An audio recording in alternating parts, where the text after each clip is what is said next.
We loved spending the evening with you the other night for our kickoff dinner. We hope you found it valuable too. One of the things that was beneficial to us coming out of that is being able to ask you what you really wanted from us. So we provided you with our cell phone numbers, which is great. We hope you have those. Please, anytime you want to reach out to us, send us a text or give a phone call. We'd love to be able to spend more time with you. Some of the questions that you had are really helpful because it allows us to know what is it that we can provide for you that will not only benefit you specifically, but maybe it would be generally helpful to all of our groups. And we asked specifically to text Brian, what are some of the training that you wanted? And the number one answer that we got was gospel fluency, which we are assuming what that means. So we teach a class called Gospel Fluency. Many of you have taken that class. For the last number of years, it's actually been a prerequisite to be a leader with us is to take Gospel Fluency. We also know a lot of you have been leading for a long time, or maybe you came to lead through a different way, and so maybe you haven't been through Gospel Fluency. For those of you that are familiar with it and said that you wanted help, we're guessing that you would like to maybe revisit some of those concepts or have those concepts in a way that you can share them with the people in your community. So we're going to start working through a series of short videos that talk through some of the ideas that we present in our Gospel Fluency class. And I'm going to start with the first one because this is how we start virtually all of our major training. Our Gospel Fluency class starts this way. Our Launch Point class starts this way. We start our Surge training tables with this concept. And so we're going to start with it here. The idea that we want to talk about is how in American culture do we know what it means to win? We've titled this circle as #win. How do we know in our culture, in Western culture, what it means to be a winner? Now, we do this in almost all of those environments. Launch Point, in particular, we do it every 6 weeks. And every single time we do this exercise and we ask the people in the room, how do we know if we're winning? They always come up with the same answers. This circle is filled with things, and it always looks exactly the same, which is interesting. People put in it health, family, prestige, career, retirement, vacations, money, cars, houses.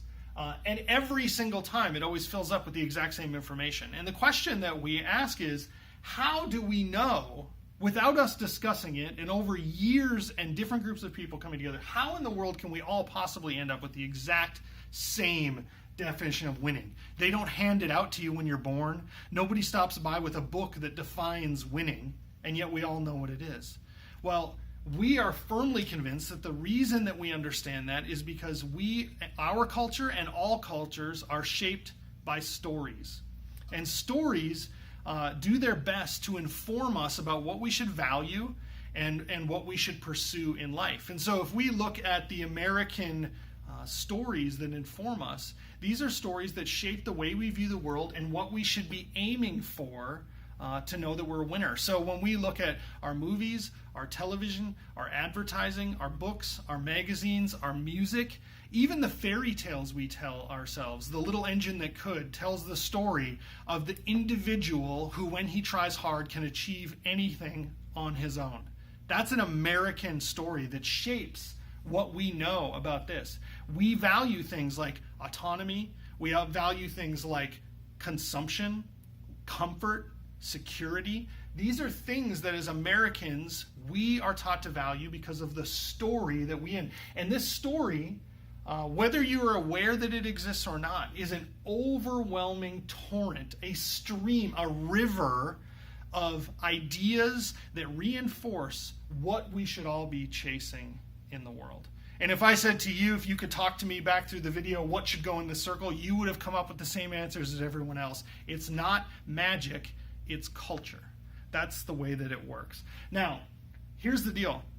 As Christians, we have the Bible, and the Bible comes to us and it gives us information about the way we're supposed to live our life, or that's the way we approach it. The problem is that we do not approach the Bible as a story because we are Enlightenment people, because we are scientifically minded, because we are rational people. We come to the Bible and we say, hey, let's make sense of this book. We will break it down into its most basic levels. We will pull it apart. We will atomize it. We will stratify it. We will put it in an encyclopedia of information. And when I want to know what does the Bible say about the Holy Spirit, I can turn to the H section of my systematic theology, and I can point to the part on the Holy Spirit and pull apart every piece. And so what ends up happening is that we become a Christian people who have these little ping pong balls of beliefs and knowledge, right? So we believe in the Trinity, we believe in Jesus, we believe in the sacrifice on the cross, we believe that he rose again, we believe we shouldn't lie, we believe that we go to heaven when we die. Thank you, Brian. Thanks for sharing it out. I'm running out of things that I believe. We have this list of ping pong balls of separate knowledge that we've distilled down that we believe, but we then toss them into the stream of our culture. And they get swept away in the same story that every single other person in American culture gets swept up to. And we as Christians, although we're carrying this armload of ping pong ball beliefs about Jesus, about God, and about the way the world works, they get carried away. They're powerless to overwhelm the stream of the story that our culture sells us. Now, the way to combat that, and what Brian and I are convinced about, and we've dedicated the last 3 or 4 years of our lives to trying to instill in people, is that the way to combat a story that tells us what the win is to recapture the scriptures for what they really are, which is a story. The Bible is a story that tells us who God is. It tells us what God has done. It tells us who we are, and it gives us a new and fresh definition of what it looks like to win. And in this story, it's very different, because what we understand is that the prize that the Bible presents for us is Jesus. It's not money, it's not a house, it's Christ. Well, the only way to be motivated to chase something that different is to be involved in a story that is very different. And so the next thing that's going to happen is that Brian's going to spend some time unpacking what is the story of the Bible and how do we look at that story to inform the way we live our life and change our win.